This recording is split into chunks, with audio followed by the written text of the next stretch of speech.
My name is Dan Habib. My wife Betsy and I have two boys, Isaiah and Samuel.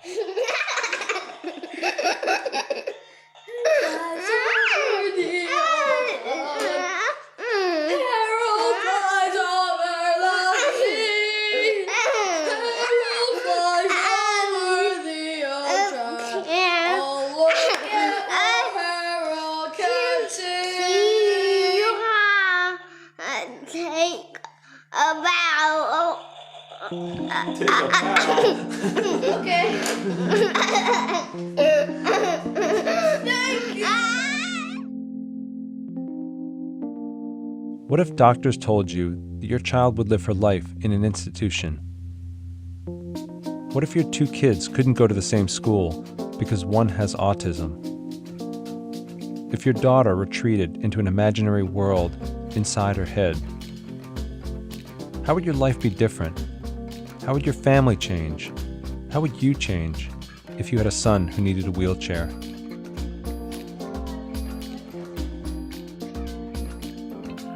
When Samuel was a baby and we first started realizing that he might have a disability, I remember being really afraid. Because all the things you imagine for your child were things I was afraid about. How could he run around on the playground and play kickball when he couldn't run? How could he yak on the phone with his teenage friends when he has trouble talking? How could he get a full education and go to college when he can't hold a pencil?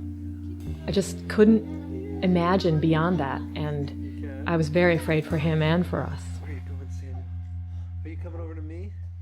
Are you coming over to me? Are you coming over to me?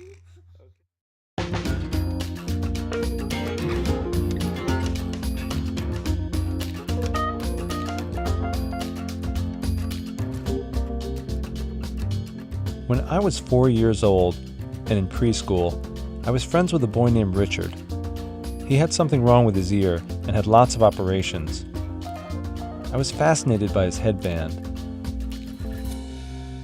But as I grew up in the 1970s and 80s, I don't remember seeing any other kids with disabilities in my classes.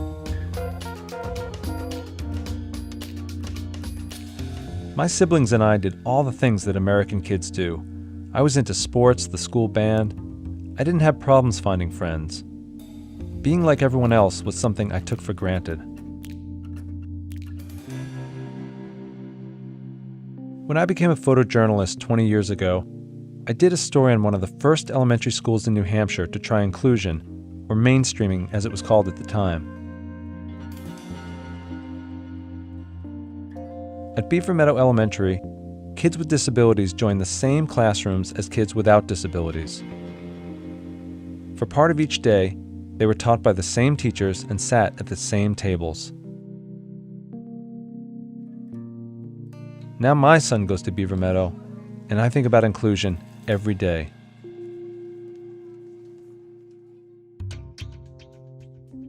Having Samuel forced me to look at my own prejudice. When I saw people who didn't look like me or talk like me, you know what crept into my head? I don't like to admit it, but I often saw them as less smart, less capable, and not worth getting to know. Is that how the world would see Samuel?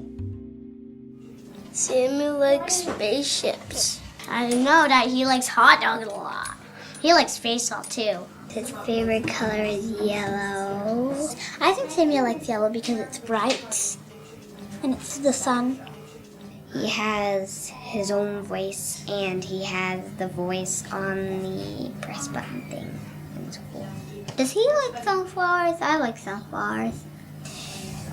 He loves baseball, and I do too. He likes airplane books like you went. Are you his dad? We can't force people to see past Samuel's disability. I'm telling. But when people spend time with Samuel, when they're patient and look into his eyes, they can get to know Samuel like we know him, like he sees himself. Hot dog. Puppy.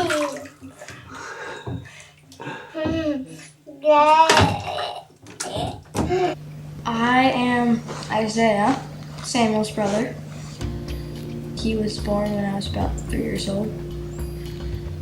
We love to watch like the Patriots games together. You didn't get that, did you? You didn't get that. We love to play tackle.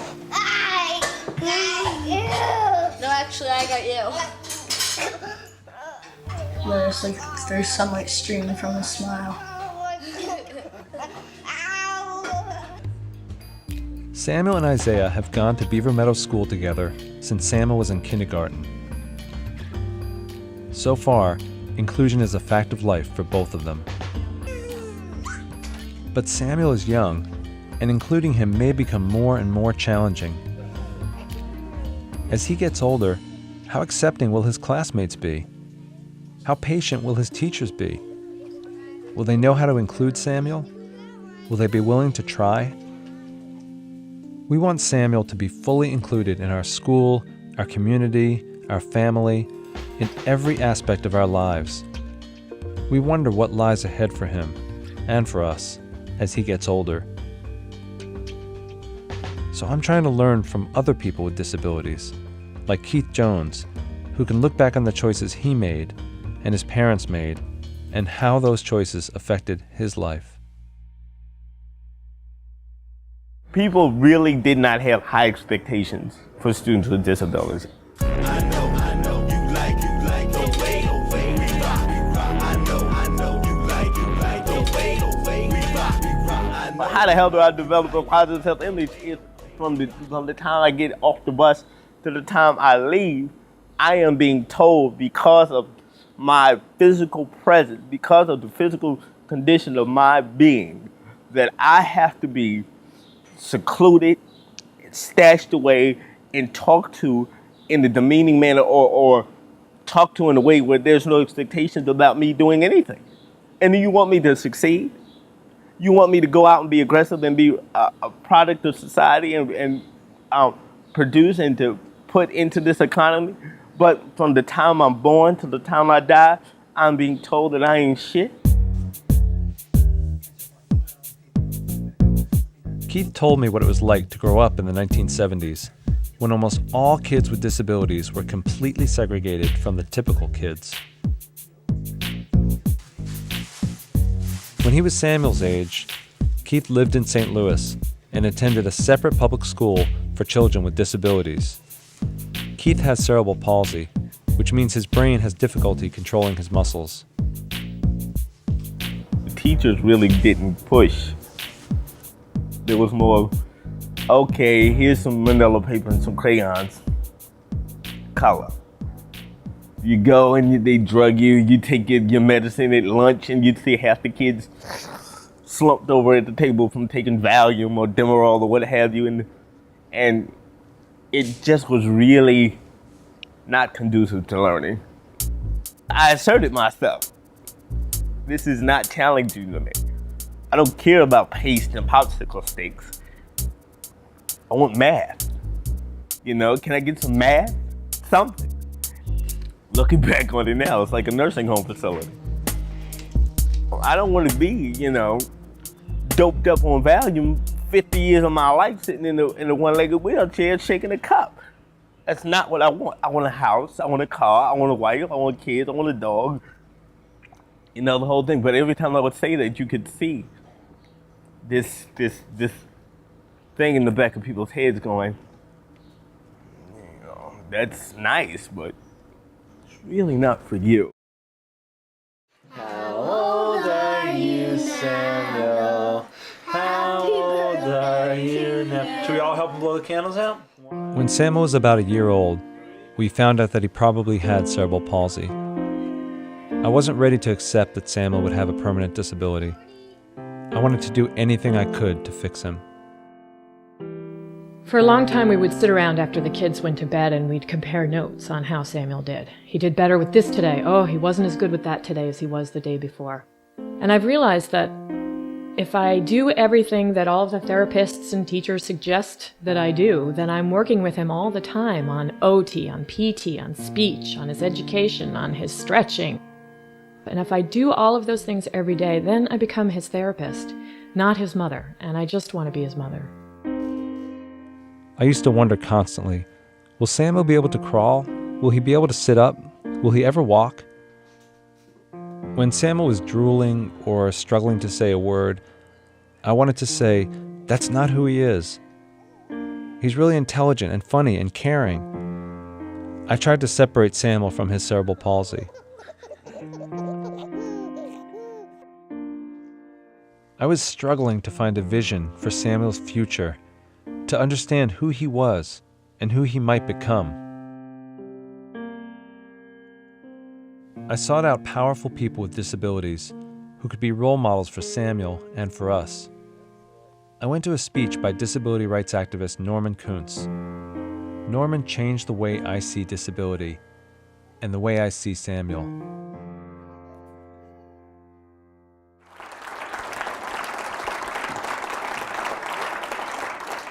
If someone came up and offered me a cure to cerebral palsy, I'd turn it down. And you go, huh?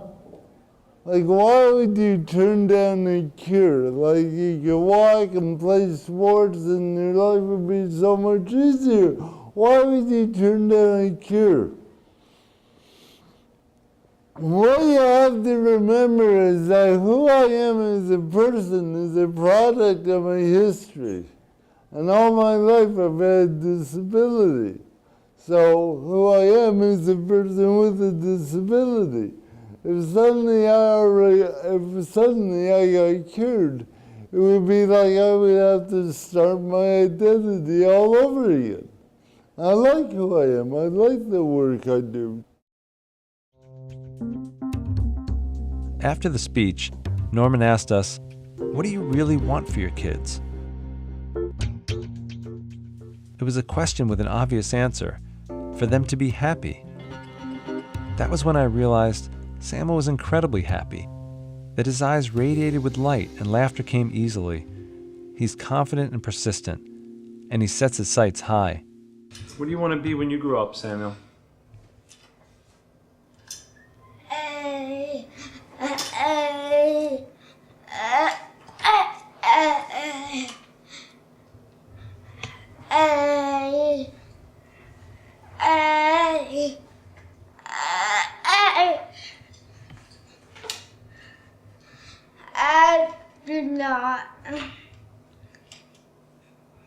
Astronaut. Why do you want to be an astronaut? Because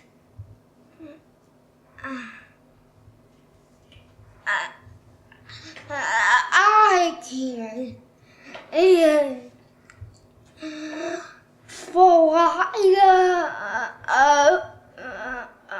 up to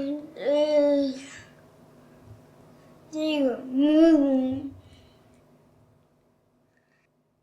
I said to him, great, you could be the very first astronaut in space who uses a wheelchair. And he said, no. And I thought to myself, I'm going to have to be the one who breaks it to this kid that when he's a grown up, he's still going to be using a wheelchair. And then he said, I wouldn't need my wheelchair in space. And you know what? He's right. There's no gravity.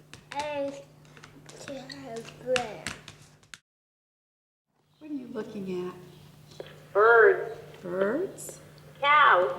Cows. Yeah, a brown one and a black one. I want people to know Samuel as a complete person. What do you want to do with those cows? He's got a great sense of humor. Horse poop.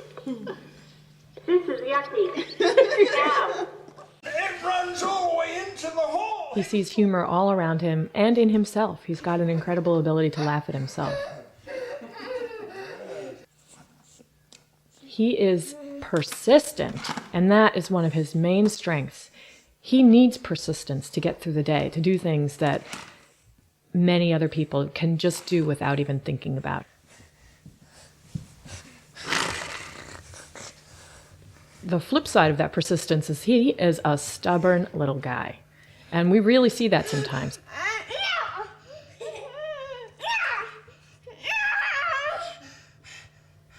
And I really want people to understand that you can't simplify him into just a little boy in a wheelchair. He's a full human being with all of the complexities and all of the positive attributes and all of the complicated parts of his personality that being a full human being means. We don't try to hide the fact that Samuel is different from his brother and his peers in many ways. He can't just run outside to play with his friends. He needs help eating, getting into bed, and going to the bathroom. He rarely talks when there are a lot of people around, or if he's tired. But we finally figured out that constantly worrying about Samuel's future isn't the best way to be his parents. We have to live in the present, look at who he is as a person, and his experience as our son, as Samuel, so that we can be his mom and dad. We're working to give Samuel a deep sense of belonging and self-confidence, to be proud of himself and proud of his body, so that if he faces prejudice, if some kids give him a hard time as he gets older, he has that inner strength to fend it off and know that he's going to contribute a lot to this society. I was different in the fact that I had a family that knew what it was and how it was to be in education. They knew what they wanted for their child, because they also expected a lot of me. It's not all on the school. It's a two-sided equation.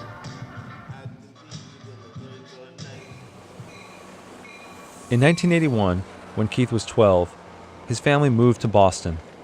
He started attending regular 6th grade classes at a public school. But I had the support of the special education staff, but I was allowed to mingle in school.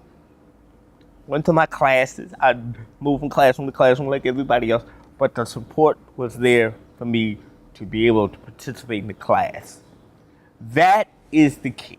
You cannot box people up in a room 20 by 20, 8 hours a day, and then ship them off into the world and expect them to have social interaction skills. It's not gonna happen. What do we do to get that sense of belonging? Well, that's when I think we rely on prejudice.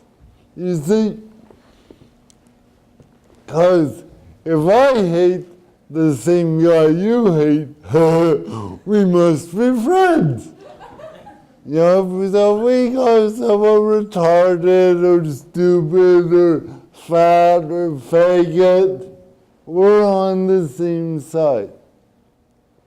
How do we build a sense of belonging without relying on a common enemy and without simply trying to be nice to each other? How do we authentically build a sense of belonging in our schools and our community?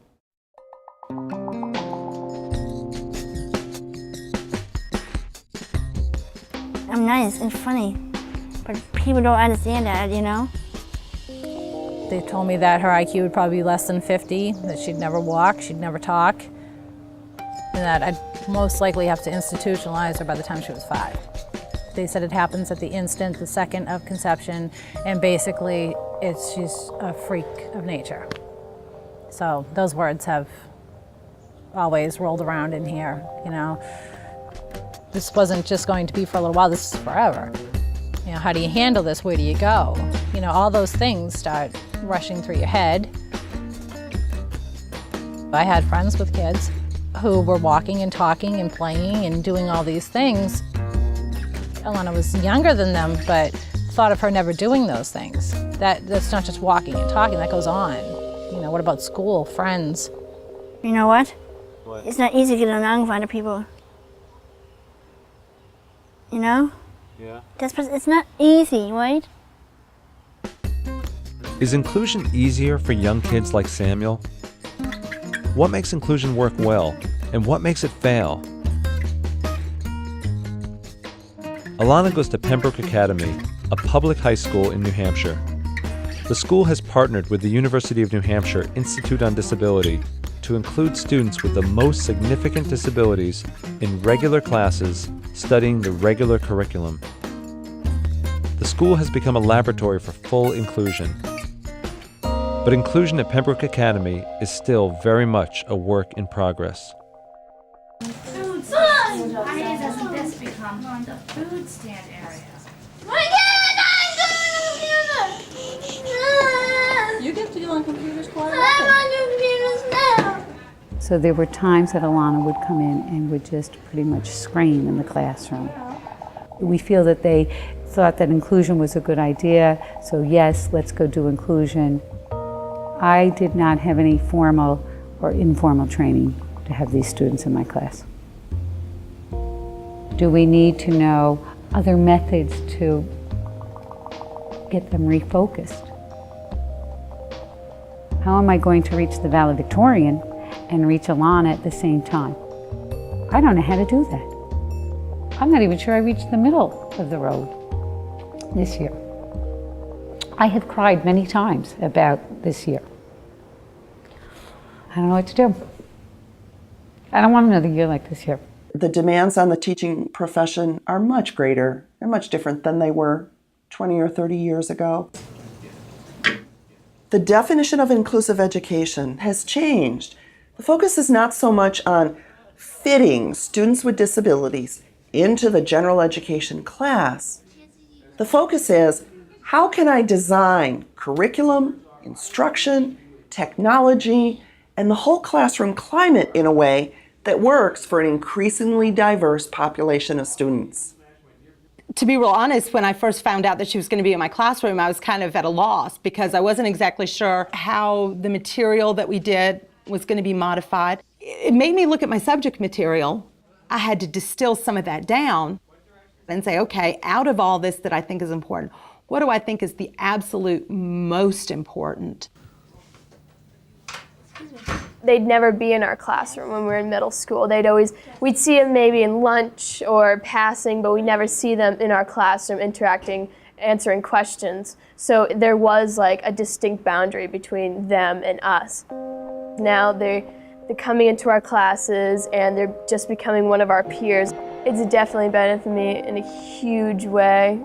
It's so much better. I can approach them, ask them questions, and they're just as one of my friends.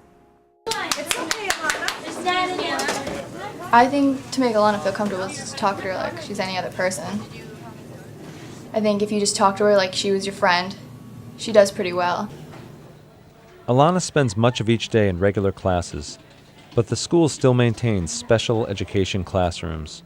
When we think about the true definition of inclusion, it means that there are no special rooms, special places, special teachers for special kids. My experience is that as long as there is a special ed room available, students will be placed in it. These rooms, I don't know, they kind of like see them as the rooms where the special kids go. And I think they should be included more in like the classes with most of all the other kids. I think it would make it easier like for all the other kids to accept them into like the school society.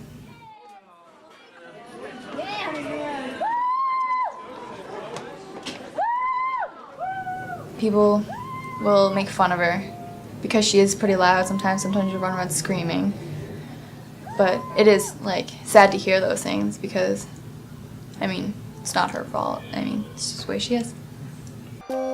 We were at the award ceremony for all the athletes at school. They included the kids who did Special Olympics. And I heard from behind me somebody make a comment that was something along the lines of, it doesn't matter if you're on the Special Olympics and you win because you're still retarded. It's just, that's just amazing to me that those remarks can actually slide out of somebody's mouth, somebody, who was sitting a row away from me. If you're not gonna be my friend, then say you're not gonna be my friend, right? Right? Yeah. But there's no reason to call people names like that. Just walk away from them. It's never going to be smooth. It's never going to be easy. If we wanted something smooth and easy, we're in the wrong business. I'll say this quite frankly, it's not guaranteed of success. We do believe in this, and how it's going to turn out, I don't know. Nice job. Okay, now we have to put it in this bowl. All kids with the right support and the right technology and the right teaching can learn the general education curriculum. And that's a pretty dramatic statement. 20 years ago, we were still fighting whether kids with disabilities should be educated in public schools. Do you want me to carry this or do you want me? Okay. So are we making progress?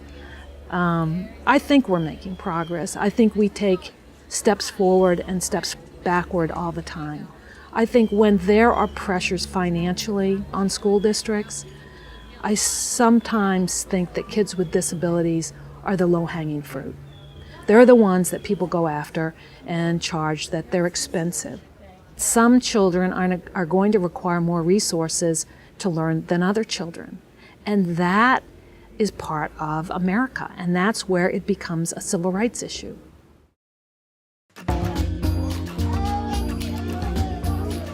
At school, his friends love him. He loves his friends. He just has a great time. He loves his teacher loves him, Mrs. O'Brien. Every child has their own way of learning. Inclusion is the best way for every child to learn, not just the child who comes in with a speech issue, or the child who uses a wheelchair, or a child who is ESL, who doesn't know the English language and joins your classroom. It's every single child has a multiple way of learning, and we need to discover those ways.